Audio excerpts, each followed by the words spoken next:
السلام عليكم. النهاردة النماء للتسويق والتنمية العقارية والصناعية بتقدم لكم النهاردة 60 فدان. ال60 فدان دول لهم ملف تقنين موجودين في الطريق الصحراوي، بداية طريق العلمين، بجوار شركة نسور مصر. الأرض دي بالنسبة للزراعة هي كويسة جدا للزراعة. هي الأرض فاضية، بتصلح لجميع أنواع الزراعات الحقلية. والأرض دي قريبة من الصحراوي، زي ما قلنا في طريق العلمين. طبعا بالنسبة للأراضي دي ممكن نزرع فيها يعني أنواع كتير من الأشجار.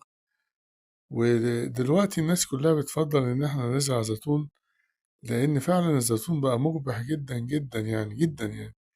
وزي ما نقول الشجرة دي هي عاملة زي رغيف العيش كده، الشجرة اللي هي لها مستقبل. وممكن مثلا نلاقي تفاح السنة دي غالي، السنة اللي جاية رخيص، مانجا كذا، يعني البرتقال كذا. لكن سبحان الله الزيتون ده اللي فوق على طول ما بينزلش يعني. فممكن تزرع كذا حاجة، ممكن تزرع كمثرى، ممكن تزرع جوافة، ممكن تزرع خوخ، ممكن تزرع مشمش، ممكن تزرع عنب. هي عموما الأرض دي فاضية، والفدان سعره كويس جدا جدا يعني. يعني في المنطقة دي والفدان مطلوب فيه فقط 170,000 جنيه. فيعني إنما بتتمنى إن الفيديو ده يحوز إعجابكم، ونرجو الاشتراك في القناة.